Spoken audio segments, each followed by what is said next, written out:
Akashvani presents Morning News.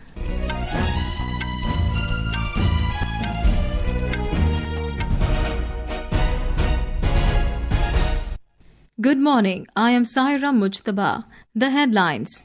Prime Minister Narendra Modi to attend G7 summit at Kananaskis in Canada later this month.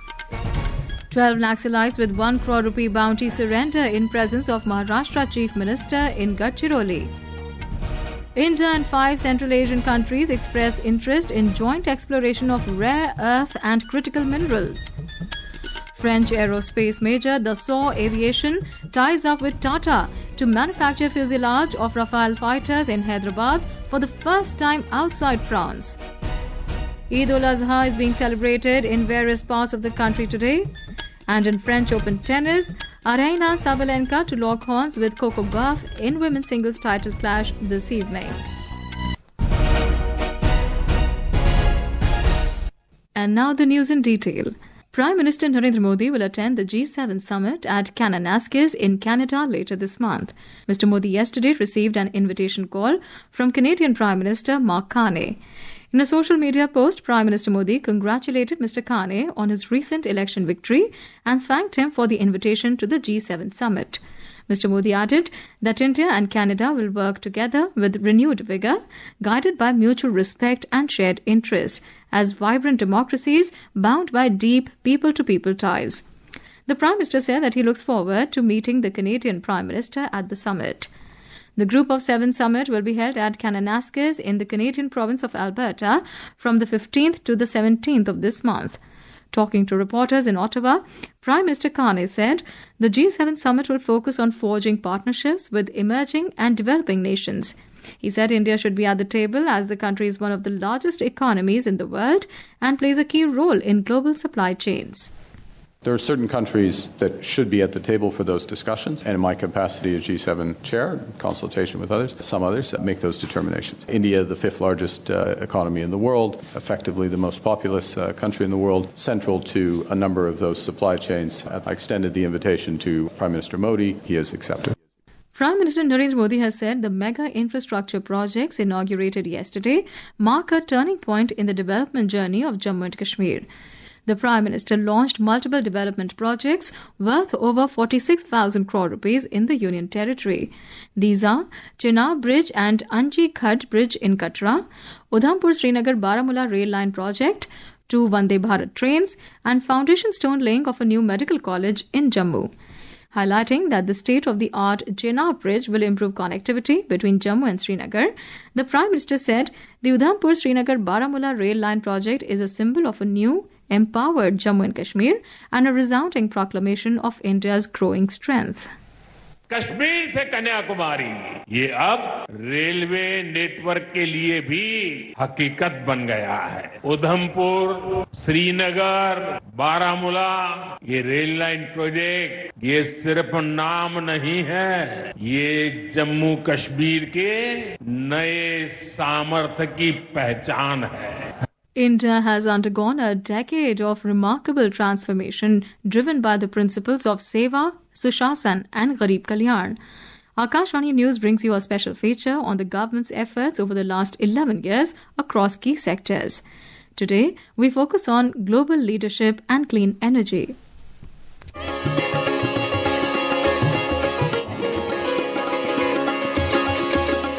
Over the past decade, India has made remarkable progress in clean energy and also emerged as a global leader in climate action. The country added a record 29.52 gigawatt of renewable energy capacity in fiscal year 2024-25, taking the total to 220.1 gigawatt, up from 198.75 gigawatt in the previous year. This includes exponential growth in solar and wind power, along with a substantial increase in nuclear capacity. India now ranks 7th in the Renewable Energy Country Attractiveness Index, highlighting its rising stature in the global clean energy space. Initiatives like National Green Hydrogen Mission, expanded bioenergy programs, and the growing shift to electric mobility are laying the foundation for a low-carbon economy. This clean energy push is deeply tied to India's global climate leadership. India achieved its COP21 target of having 40% of its installed electricity capacity from non-fossil fuel sources 9 years ahead of the 2030 target. At COP26 in Glasgow, Prime Minister Narendra Modi announced the ambitious Panchamrit targets, setting the course for net zero emissions by 2070. He also launched the Lifestyle for Environment Life Mission, which aims to promote sustainable living at the level of individual behavior. Furthermore, India has played a proactive role in shaping international climate cooperation. It is a founding member and key driver of the International Solar Alliance and the Coalition for Disaster Resilient Infrastructure. These platforms promote clean energy access and disaster resilience, especially in the global south. As Prime Minister Modi said, our planet is one, but our effort must be many. India's journey over the last decade shows that sustainable development is not just a goal, it is a reality in progress. Vishnu PS, Akashvani News, Delhi. विकसित भारत का अमृतकाल, सेवा, सुशासन, गरीब कल्याण के 11 साल. In some more news, 12 hardcore Naxalites carrying a collective reward of more than 1 crore rupees laid down their arms and surrendered before the security forces yesterday in the presence of Maharashtra Chief Minister Devendra Fadnavis in Gadchiroli district of the state. More from our correspondent. Chief Minister Devendra Fadnavis, who is also the Guardian Minister of Naxal-affected Gadchiroli district in East Vidarbha region of Maharashtra, yesterday visited remote Kavande village located on the Maharashtra-Chhattisgarh border, becoming the first Chief Minister to enter this remote Naxal-affected region. During the visit, 12 raided Naxalites carrying a collective bounty of 1 crore rupees laid down their weapons and surrendered before the Gadchiroli district administration, police and security forces. The Chief Minister presented them with a copy of Constitution. Talking to reporters on this occasion, the Chief Minister said those laying down arms want to join the mainstream and be loyal to the country and the Constitution. He said 28 Maoists have been killed, 31 arrested and 44 surrendered in the state in past 18 months, which is a record. Asserting that Naxalism will be eliminated by March next year, Mr. Fadnavis said there are very few active Naxals in Maharashtra. CM Fadnavis also highlighted the plans to transform Gadchiroli into a steel city while preserving its natural resources, signaling a strong shift from insurgency to inclusive development. Dhananjay Wankhede, Akashvani News, Nagpur. This is Akashvani giving you the news. For quick news updates round the clock, follow us on our X handle at AIR News Alerts. And for details of these stories and more, log on to our website www.newsonair.gov.in and download the News on AIR app. Welcome back. You're listening to Morning News. India and Central Asian countries have expressed interest in joint exploration of rare earth and critical minerals. In the joint statement released following the fourth meeting of India-Central Asia Dialogue held in New Delhi yesterday, under the chairship of External Affairs Minister Dr. S. Jaishankar, the participating nations encouraged exchange of delegations to explore new areas of cooperation in critical minerals. Foreign Affairs Ministers of Kazakhstan, Kyrgyz Republic, Tajikistan, Turkmenistan and Uzbekistan attended the meeting. French aerospace major Dassault Aviation and India's Tata Advanced Systems Limited have signed 4 agreements to jointly manufacture the fuselage of Rafale fighter aircraft in India that will mark the production of the critical component for the first time outside France. Our correspondent has filed this report. It is a significant step forward in strengthening the country's aerospace manufacturing capabilities and supporting global supply chains. A joint press release issued by the company said the facility represents a significant investment in India's aerospace infrastructure and will serve as a critical hub for high-precision manufacturing. Under the partnership, Tata Advanced Systems will set up a cutting-edge production facility in Hyderabad for the manufacture of key structural sections of the Rafale aircraft. As per the deal, the first fuselage sections are expected to roll off the assembly line in the year 2028. The facility is expected to deliver up to 2 complete fuselages per month. Aishwarya Rai Nigam, Akashvani News, Delhi. Eid-ul-Azha, the festival of sacrifice or Bakrid, is being celebrated with religious fervour and gaiety in various parts of the country today. The faithful are offering prayers in Eidgahs and mosques. In national capital Delhi, devotees have gathered in large numbers at the Jama Masjid, Fatehpuri Mosque and Shahi Eidgah to offer prayers on the occasion. Our Lucknow correspondent has filed this report on Bakrid celebrations in Uttar Pradesh. Uttar Pradesh Chief Minister Yogi Adityanath has directed officials to ensure that the sacrifice on Bakris should be done only at predetermined places. Also, a strict ban on the sacrifice of prohibited animals should be strictly implemented. He also said that prayers should be offered only at traditional places and no new tradition should be allowed. Maulana Khalid Rashid Farangi Mahali, President of Islamic Center of India, has issued a guideline regarding Eid-ul-Azha. He has appealed to the people to follow this guideline. कुर्बानी सिर्फ हमेशा की तरह उन्हीं जानवरों पे की जाए जिन पर कोई कोई कानूनी बंदिश नहीं है और कुर्बानी करते वक्त साफ सफाई और हाइजीन और क्लीनलीनेस का जरूर ख्याल रखा जाए। कुर्बानी किसी पब्लिक प्लेस पे ना की जाए बल्कि जो पहले से डेजिग्नेटेड स्पॉट्स हैं वहीं पर कुर्बानी की जाए। कुर्बानी करते वक्त ना कोई फोटो खींची जाए, ना कोई वीडियो बनाया जाए और ना सोशल मीडिया पर अपलोड किया जाए। The Director General of Police Uttar Pradesh, Rajiv Krishna, has issued comprehensive directives to ensure the peaceful and safe observance of the festival across the state. Om Avasthi, Akashvani News, Lucknow. In Telangana, all arrangements are in place for the smooth conduct of prayers in the state on Eid-ul-Azha today. More from our correspondent. With Eid-ul-Azha, known as Bakrid, being celebrated with great enthusiasm and tradition across Telangana state today, Hyderabad police have imposed several traffic restrictions and diversions to ensure smooth conduct of prayers later this morning. The festival of sacrifice is being observed on the 10th day of the Islamic month of Eid-ul-Azha. The faithful will hold major prayer congregations at Miralam Eidgah and Masab Tank Hockey Ground beside dozens of other Eidgahs and masjids in Hyderabad.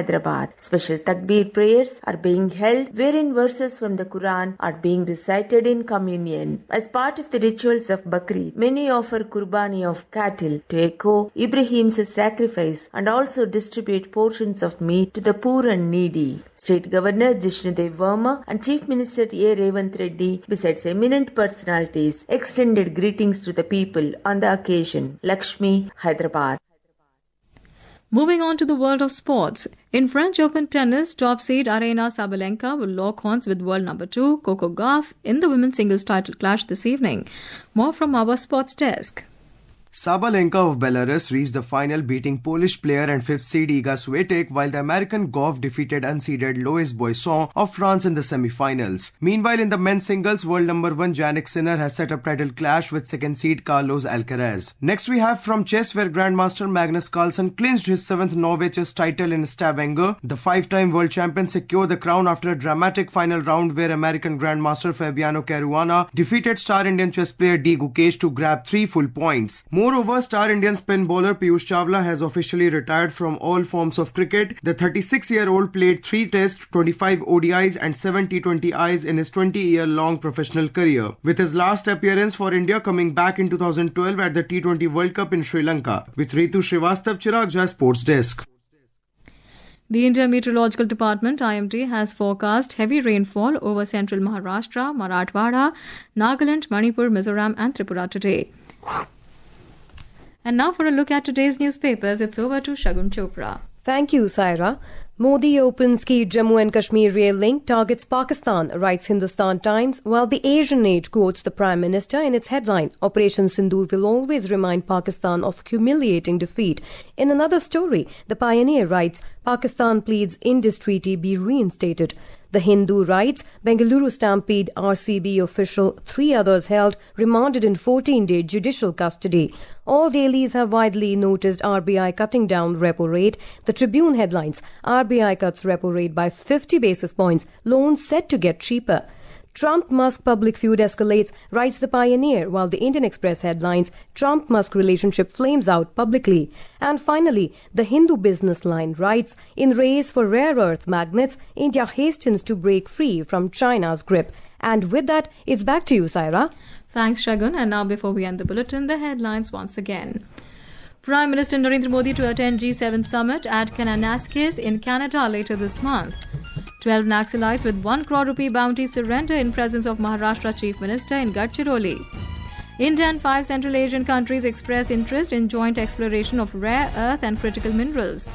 French aerospace major Dassault Aviation ties up with Tata to manufacture fuselage of Rafale fighters in Hyderabad for the first time outside France. Eid-ul-Azha being celebrated in various parts of the country today. And in French Open tennis, Aryna Sabalenka to lock horns with Coco Gauffin in women's singles title clash this evening. For details of these stories and more, log on to our website www.newsonair.gov.in and News on AIR app. And with that, we end the morning news. Have a great day.